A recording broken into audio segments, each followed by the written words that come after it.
Hello guys, I'm Maroon.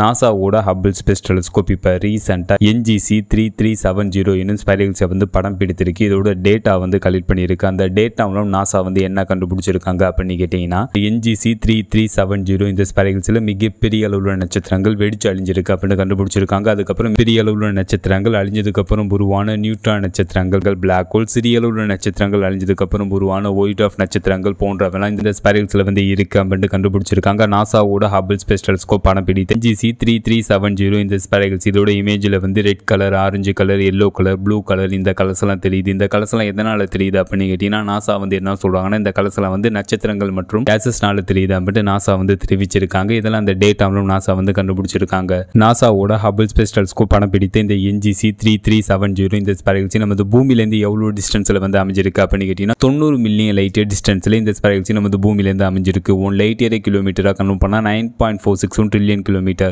அதாவது வெறும் 1 litre கிலோமீட்டராக கணக்கு பண்ணால் 9 லட்சம் கோடி கிலோமீட்டர். இந்த ஸ்பைரல்ஸ் நமது பூமியிலேருந்து 90 மில்லியன் லைட் டிஸ்டன்ஸில் அமைஞ்சிருக்கு. அப்போ நமக்கு எந்த லிவிட் டிஸ்டன்ஸில் இந்த ஸ்பைரல்ஸ் அமைஞ்சிருக்குன்னு, அதுக்கப்புறம் இந்த யூனிவர்ஸில் இந்த பிரபஞ்சத்தில் எது ஸ்பீடாக ட்ராவல் ஆகும்னா லைட்டு தான் ஸ்பீடாக ட்ராவல் ஆகும். லைட்டோட ஸ்பீடு ஒரு செகண்டுக்கு ஒரு வினாடிக்கு 3 லட்சம் கிலோமீட்டர் ட்ராவல் இருக்கும். லைட்டோட ஸ்பீட்லேயே நம்ம ட்ராவல் பண்ணி போனாவே இந்த NGC 3370 இந்த ஸ்பைரல்ஸ் அடையிறதுக்கு 90 மில்லியன் லைட் இயர்ஸ் ஆகும். ஏன்னா அந்த லிவிட் டிஸ்டன்ஸில் இந்த ஸ்பைரல்ஸ் நமது பூமியிலேருந்து அமைஞ்சிருக்கு. இந்த ஸ்பைரல்ஸை பற்றி நம்ம இப்போ பார்த்தோம். ஃபைனல் அந்த வீடியோ எப்படி இருந்துச்சுன்னு கமெண்ட் பண்ணுங்க. See you.